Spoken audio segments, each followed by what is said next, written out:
Welcome back to my channel. Ang dish natin for today ay kinunot na tulingan.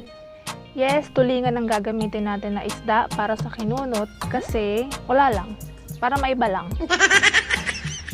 Ang karaniwan kasi talaga na isda na ginagawang kinunot ay pagi o di kaya naman ay pating.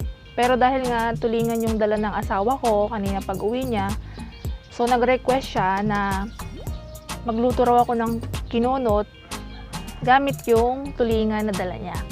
So magluluto na naman ulit tayo ngayon ng isang original na dish na nagmula sa Bicol province.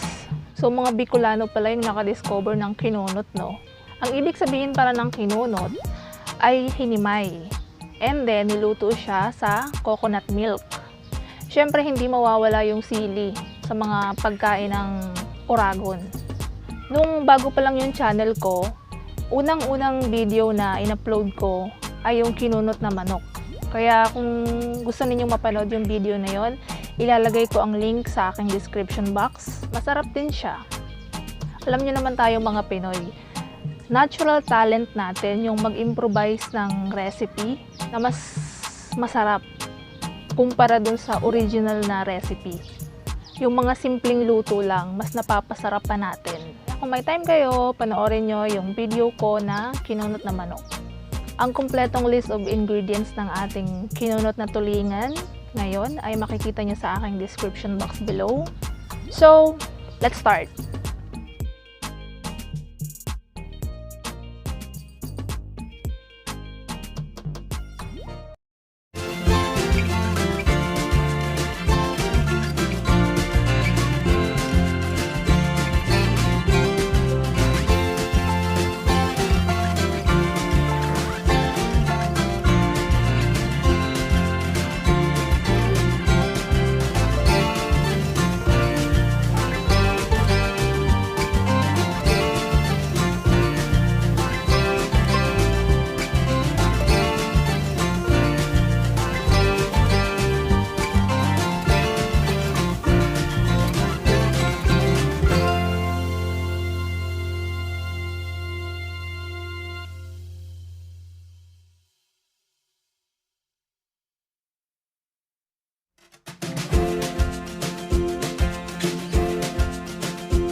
nagustuhan nyo sana ang video for today, give it a thumbs up.